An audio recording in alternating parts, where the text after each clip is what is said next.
Good morning to all of you. Myself Madhu Trivedi. हम इस video में डिस्कस करेंगे अबाउट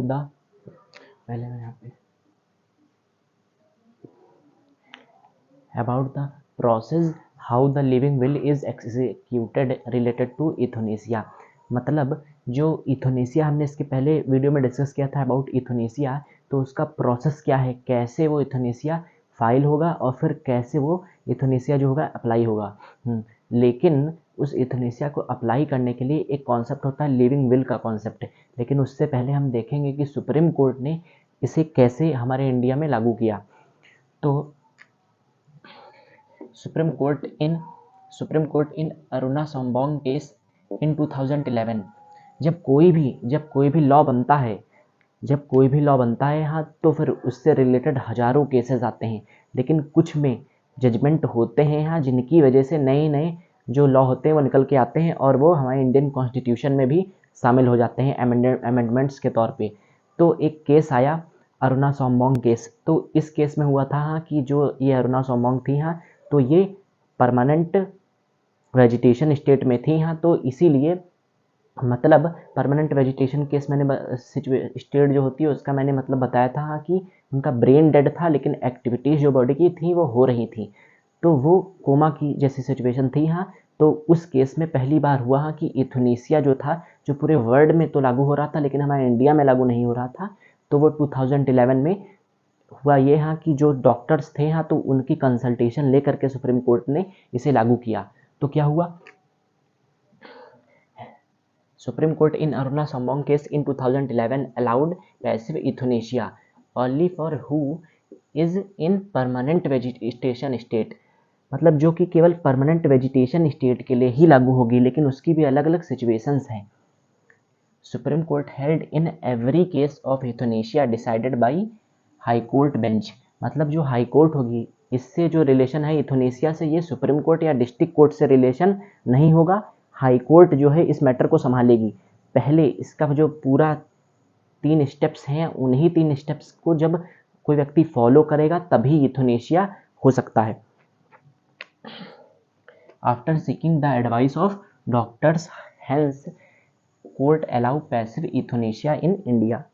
ऐसे जो कोर्ट थी हाँ, उसने सुप्रीम कोर्ट ने यूथनेशिया हमारे इंडिया में लागू किया।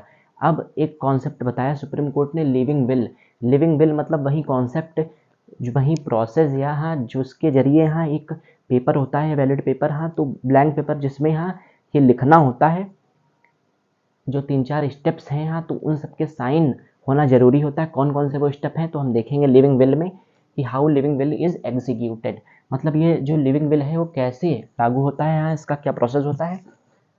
The will has to be sign in front of 2 witness and affirmed by local magistrate. मतलब जो ये लिविंग विल होगा हाँ, ये जो पेशेंट होगा हाँ वो साइन करेगा।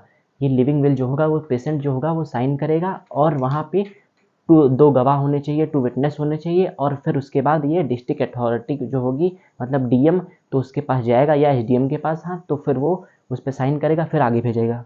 कैसे, अगर जो पेशेंट है वो unable to sign the will, अगर ऐसी सिचुएशन बन रही है कि जो पेशेंट है वो साइन नहीं कर सकता है, तो फिर क्या होगा, तो फिर जो डॉक्टर होगा उसकी ड्यूटी होगी। क्या ड्यूटी होगी, the doctor has to consult other experts and report to CMO and DMO who will then forward to judiciary. मतलब जो डॉक्टर होगा उसको एक स्टेप और बढ़ाना पड़ेगा कि वो अदर एक्सपर्ट्स जो हो हाँ, और भी जो डॉक्टर्स हो उनसे पहले कंसल्टेशन करे, उनकी एडवाइस ले, और फिर उसके बाद सीएमओ और डीएमओ जो हो वहाँ पे सेंड करें, और उसके बाद जो सीएमओ और डीएमओ हैं हाँ, तो फिर वो जब उनके जो ऑफिस हैं सीएमओ और डीएमओ के, तो फिर वो क्या करेंगे, जुडिशरी को इसे फॉरवर्ड कर देंगे, और फिर जो व्यक्ति है उसके ऊपर इथोनेशिया लागू होगा। इथोनेशिया मैंने बताया था एक्टिव इथोनेशिया का मतलब होता है, एक्टिव इथोनेशिया का मतलब होता है कि killing by giving medical injections और मेडिकल और मेडिसिन्स। और जो पैसिव इथोनेशिया होता है उसका मतलब होता है to withdraw the medical support like vaccines.